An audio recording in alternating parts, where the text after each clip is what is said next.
Human Hugo, we must prepare the station's defences. The Hrungjar swarm are already in the system. Maka, the large reptilian alien, begged as he looked at the human head of security for the Earthling space station. Don't worry, Maka, we have this, Hugo replied, opening a defence chest and taking out a piece of machinery with multiple pipes connecting to a strange mechanism. Is that a weapon of some kind? Maka asked hopefully. Indeed it is, dear Maka. This is known as a minigun, Hugo explained as he tested the rotation of the pipes. It is an updated version of a very old weapon. How old, Human Hugo? Maka asked. The original gun was made in the 1860s, so several centuries already.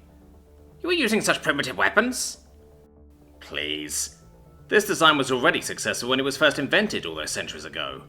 We just stuck an electric engine onto the mechanism to make it go even faster, Hugo reassured, as he hooked the minigun onto a mount, a linked metallic belt.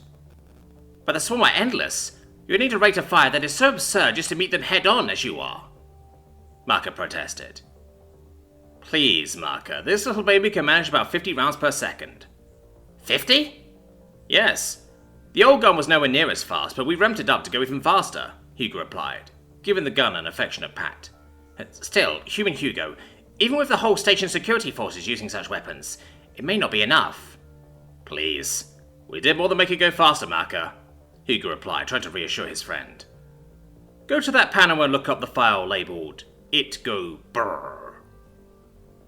Maka followed the suggestion, and went up to a wall-mounted terminal and searched for the file. Opening the document, he was shocked to see the same design, but far larger.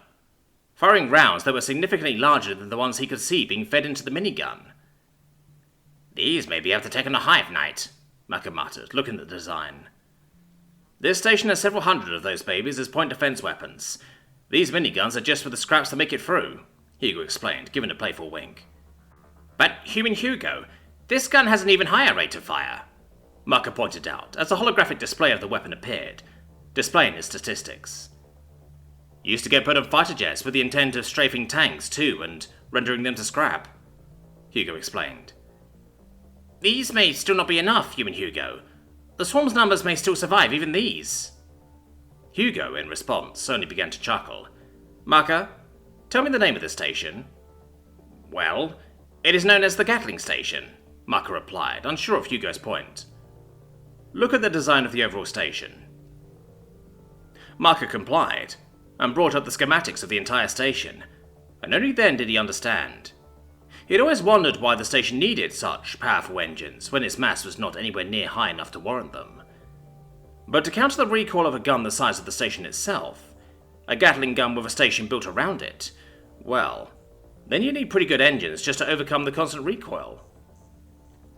We have enough full rounds for the station to fire into the swarm for 2 minutes. Then the point defense will take over for what little survives. Finally, the few barely living scraps, we got our minis. Still think we can't hold out against the swarm? To be honest, Human Hugo, I now kind of pity the creatures as they don't know the storm they are approaching.